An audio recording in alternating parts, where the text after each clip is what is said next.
1857 খ্রিস্টাব্দের মহাবিদ্রোহের পর ভারতের শাসনভার ব্রিটিশ ইস্ট ইন্ডিয়া কোম্পানির কাছ থেকে ইংল্যান্ডের মহারানীর হাতে দেওয়ার জন্য ব্রিটেন পার্লামেন্টে 1858 খ্রিস্টাব্দে একটা আইন পাশ হয়, the act for better government in India 1858 বা গভর্নমেন্ট অফ ইন্ডিয়া অ্যাক্ট 1858। এটা পাশ হয় 1858 খ্রিস্টাব্দের 2রা আগস্ট। এবার এই আইনে বিভিন্ন রকম প্রভিশন বা পয়েন্ট ছিল। এইগুলোর ভেতর থেকে বেশ কিছু পয়েন্ট নিয়ে একটা অর্ডার বা আদেশনামা বা একটা ঘোষণাপত্র তৈরি করে ভারতে পাঠানো হয়, এবং ওই ঘোষণাপত্রটাকেই বলা হয় মহারানীর ঘোষণাপত্র। এখন এই মহাবিদ্রোহ চলাকালীন ভারতের তৎকালীন রাজধানী ছিল এলাহাবাদ, এবং তখন গভর্নর জেনারেল ছিল ক্যানিং। সেই হিসাবে ক্যানিং এলাহাবাদে দাঁড়িয়ে পুরো ভারতের উদ্দেশ্যে এই মহারানীর ঘোষণাপত্র পাঠ করে।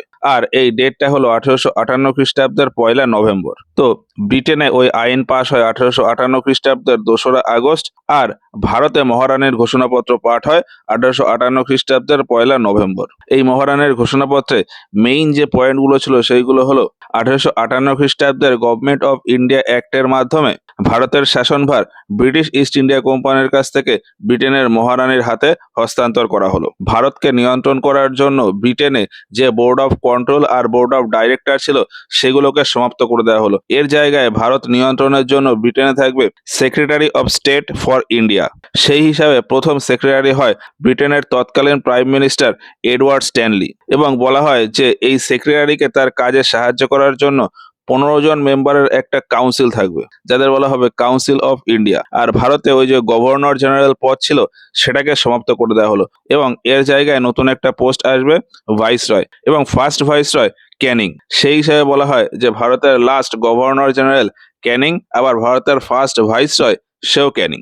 এরপর বলা হয় যে ভাইসরয়কে তার কাজে সাহায্য করার জন্য 10 জন মেম্বারের একটা কাউন্সিল থাকবে। এই 10 জনের ভেতর 4 জন হবে এক্সিকিউটিভ কাউন্সিল মেম্বার আর 6 জন হবে লেজিসলেটিভ কাউন্সিল মেম্বার। এরপর বলা হয় যে ব্রিটিশ সরকার এর পর থেকে ভারতের আর নতুন করে কোনো জায়গা দখল করবে না, ন্যায় ব্যবস্থা সবার জন্য সমান থাকবে, এবং এইরকম আরো বিভিন্ন বিষয় ছিল। এরপর ভারতের প্রশাসন আরো ভালোভাবে চালানোর জন্য পরবর্তীতে আরো বিভিন্ন আইন আসে, যেমন 1861 খ্রিস্টাব্দের ইন্ডিয়ান কাউন্সিল অ্যাক্ট, 1892 খ্রিস্টাব্দের ইন্ডিয়ান কাউন্সিল অ্যাক্ট, 1909 খ্রিস্টাব্দের ইন্ডিয়ান কাউন্সিল অ্যাক্ট। প্রথমে 1861 সালের ইন্ডিয়া কাউন্সিল অ্যাক্ট। এই আইনের মাধ্যমে ভাইসরয়ের যে কাউন্সিল, সেই কাউন্সিলে কিছু মডিফিকেশন করা হয়, এবং বলা হয় যে এখন থেকে এই কাউন্সিলে ভারতীয় মেম্বাররাও থাকবে। আর ইনিশিয়ালি এই কাউন্সিলে 3 জন ভারতীয় মেম্বার ছিল, বেনারসের রাজা দেবনারায়ণ সিং, পাটিয়ালার মহারাজ নারিন্দর সিং, আর গোয়ালিয়র এরিয়ার দেওয়ান দিনকার রাও। এরপর 1892 খ্রিস্টাব্দের ইন্ডিয়ান কাউন্সিল অ্যাক্টে ভাইসরয় কাউন্সিলে আবারও কিছু মডিফিকেশন করা হয়। তবে এর মাঝখানে আরো বিভিন্ন সময় বিভিন্ন রকম আইন আসে, যেমন 1867 খ্রিস্টাব্দে আসে রেজিস্ট্রেশন অ্যাক্ট বা the press and registration of books act. এই সময় ভারতের ভাইসরয় ছিল জন লরেন্স। এই রেজিস্ট্রেশন অ্যাক্টে বলা হয়েছিল যে প্রত্যেকটা বই বা ম্যাগাজিন বা নিউজ পেপারে পাবলিশারের ডিটেলস দিতে হবে, আর যদি কোনো পাবলিশারের রেজিস্ট্রেশন করা না থাকে সেক্ষেত্রে তাকে রেজিস্ট্রেশন করতে হবে। এছাড়াও কোনো একটা পাবলিশার যা ছাপাচ্ছে তার একটা কপি নিজের কাছে রাখবে, এবং আর একটা কপি যেদিন পাবলিশ হচ্ছে তার থেকে আগামী 30 দিনের ভেতর লোকাল গভর্নমেন্ট ইনস্টিটিউটের কাছে পাঠাতে হবে।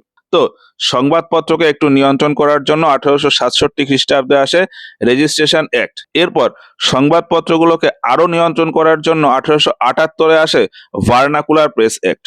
এই সময় ভাইসরয় ছিল লিটন। এই আইনের মাধ্যমে বলা হয়েছিল যে পাবলিশারদের তাদের কাছাকাছি ম্যাজিস্ট্রেটের সাথে একটা বন্ড সাইন করতে হবে।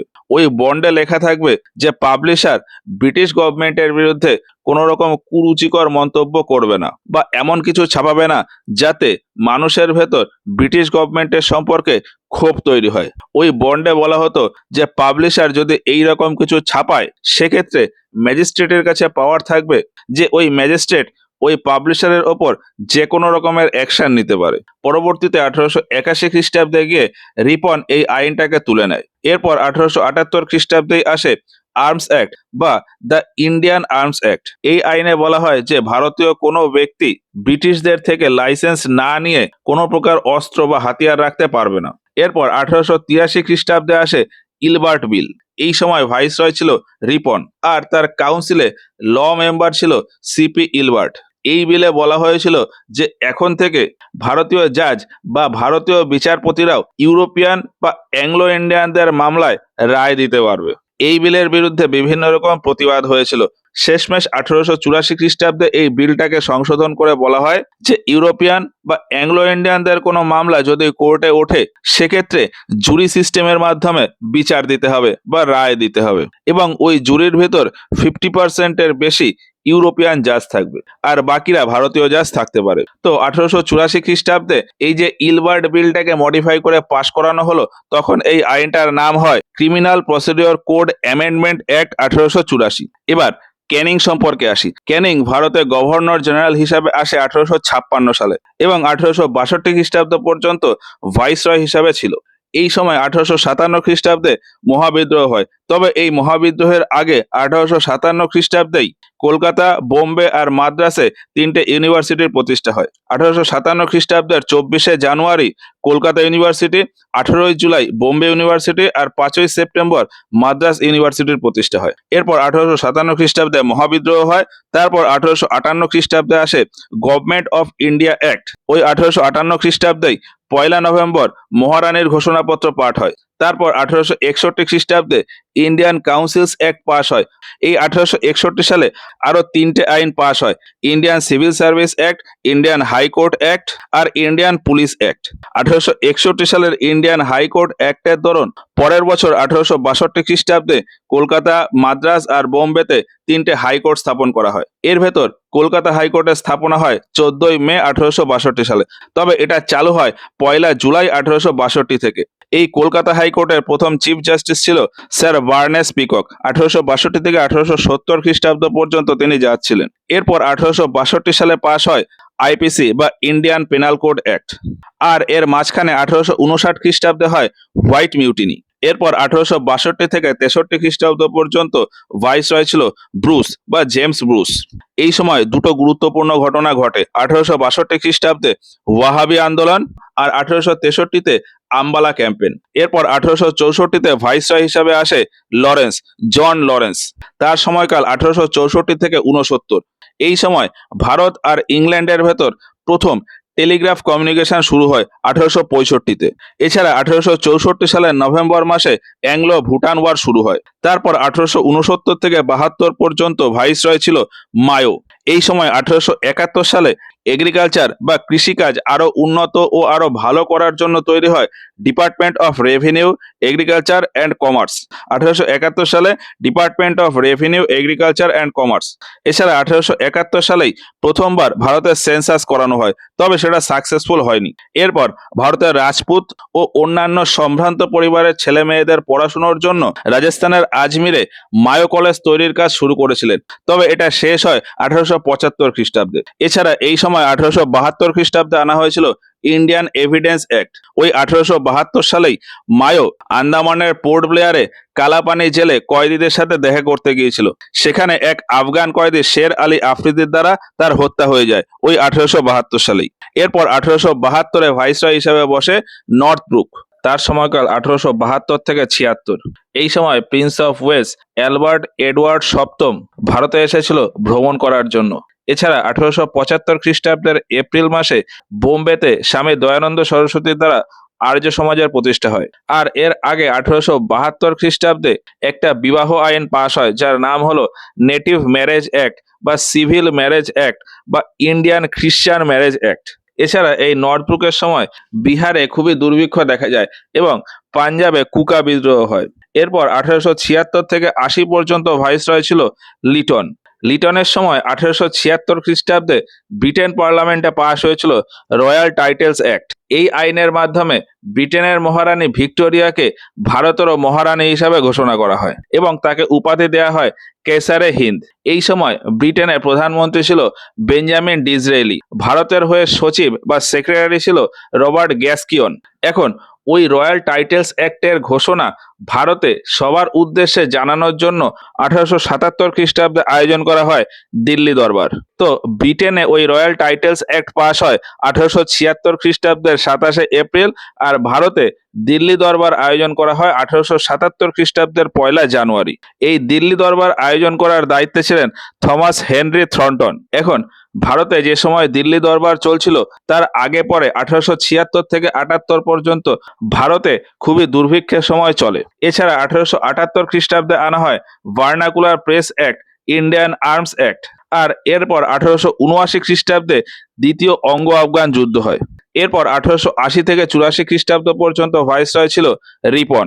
রিপন এসে 1881 সালে ওই ভার্নাকুলার প্রেস অ্যাক্টটাকে সমাপ্ত করে দেয় এবং ওই 1881 সালেই ভারতে নতুন একটা আইন নিয়ে আসে, ইন্ডিয়ান ফ্যাক্টরিজ অ্যাক্ট। এই আইনের দরুন বলা হয় 7 থেকে 12 বছর পর্যন্ত হলো চাইল্ড লেবার এজ এবং 7 বছরের কম কোনো বাচ্চাকে কোনো রকম কাজে যোগ দেওয়ানো যাবে না। এরকম আরো বিভিন্ন প্রভিশন ছিল। এরপর 1891 খ্রিস্টাব্দে ল্যান্সডাউনের সময় দ্বিতীয়বারের জন্য ফ্যাক্টরি অ্যাক্ট আসে। এছাড়া রিপনের সময় 1882 খ্রিস্টাব্দে লোকাল সেলফ গভর্নমেন্ট নিয়ে একটা ডিসিশন নেওয়া হয়, সেটাকেই বলা হয় resolution for local self government.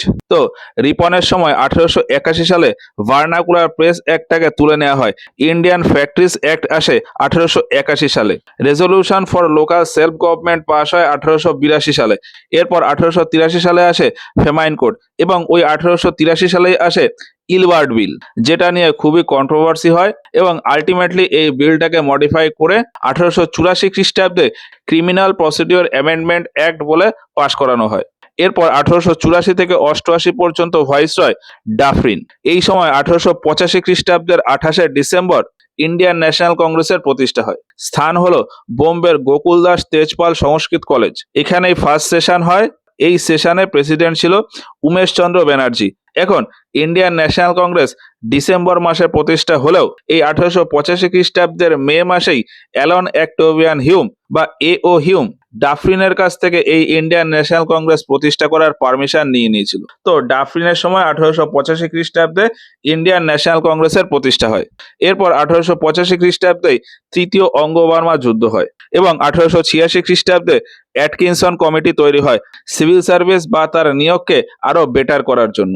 এরপর 1888 থেকে 94 পর্যন্ত ভাইসরয় ল্যান্সডাউন। এই সময় 1891 খ্রিস্টাব্দে আসে সেকেন্ড ইন্ডিয়ান ফ্যাক্টরিজ অ্যাক্ট, 1892-তে ইন্ডিয়ান কাউন্সিলস অ্যাক্ট, 1893-তে ডুরান্ট কমিশন তৈরি হয়, আর এর মাঝে 1891-তে age of consent act pass হয়। এরপর 1894 থেকে 99 পর্যন্ত ভাইসরয় ব্রুস বা এলগিন দ্বিতীয়। এর ভেতর 1896-97 এই সময় Bharat, Mesopotamia, central Asia, China এই সমস্ত এরিয়ায় একটা মহামারী দেখা যায়, বিউবনিক প্লেগ।